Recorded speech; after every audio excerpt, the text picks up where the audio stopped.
Redaksi Titik Kata mencoba mengorek sejauh mana pemahaman bakal calon wali kota dan wakil wali kota Valdo Maldini dan Muhammad Fadlin Akbar terhadap dunia pendidikan di kota Tangerang. Kedua anak muda itu tampak dengan santai dan lugas menjawab sejumlah pertanyaan yang ditanyakan saat ditemui secara eksklusif di bilangan kota Tangerang, Jumat 16 Agustus 2024.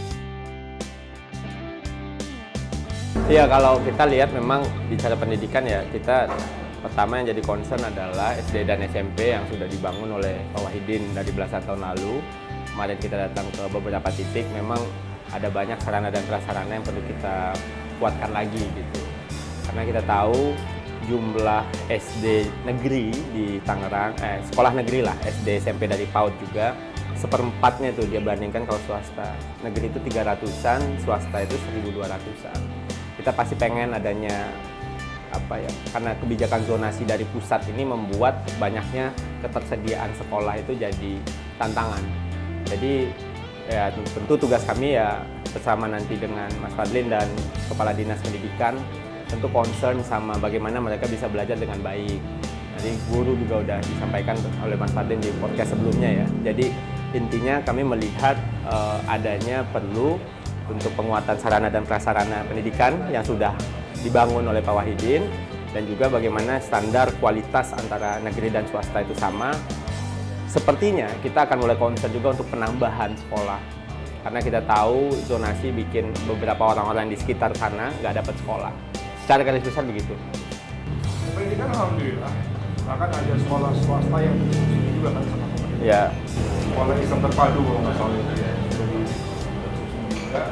Kan intinya kan kita ingin mencerdaskan dan jangan sampai ada anak kita yang nggak sekolah kan itu. Ya. Cara zonasi dan tambahan sekolah dan lain-lain itu kan juga berupaya cepatnya. Yang penting ya harus sekolah anak-anak itu mendapatkan pendidikan yang bagus. Selanjutnya mengacu data sekolah di Dapodik sesuai Kementerian Pendidikan dan Kebudayaan. Ya. Jumlah sarana-sarana pendidikan usia dini Kota Tangerang itu TK ada 42 sekolah. Saya punya anak di usia PAUD, Bang. Ya, kebetulan anak saya di Amerika. Dan saya bisa bilang bahwa biaya sekolah anak saya yang di TK itu jauh lebih mahal dibandingkan anak saya yang SD dan teman-temannya di SMP bahkan. Kami kira ini kita sering kebalik nih. TK sering dianggap, mohon maaf ya sekolah pura-pura gitu. Padahal kami kira momen untuk mendidik anak itu adalah ketika TK, di mana nutrisinya lagi bagus dan juga kita tahu bahwa mereka masih bisa dibentuk. SD pun bisa, SMP pun juga masih gitu.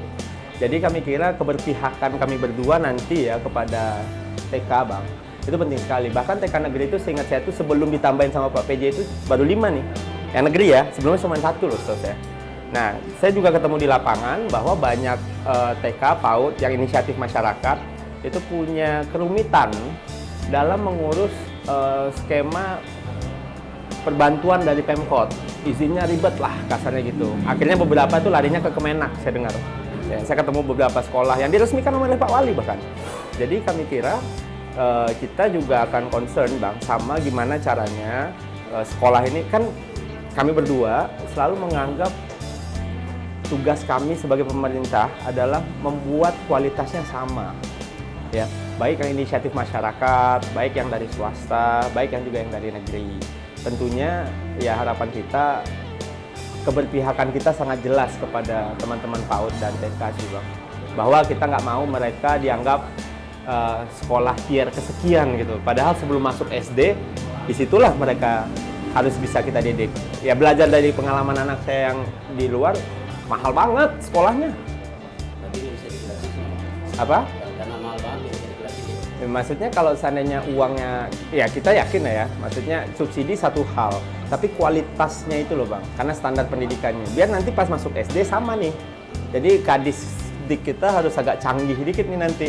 Karena nggak ngomong soal sarana doang gitu loh. ngomong kualitasnya gitu. Karena kan kita mengejar PISA, kita ngejar indeks pembangunan manusia. Kan PR kita dari pusat itu tuh, ya mau nggak mau kan kita main di kualitas. Kebetulan saya sama Mas Fadlin cukup sering ngelola manusia, gitu.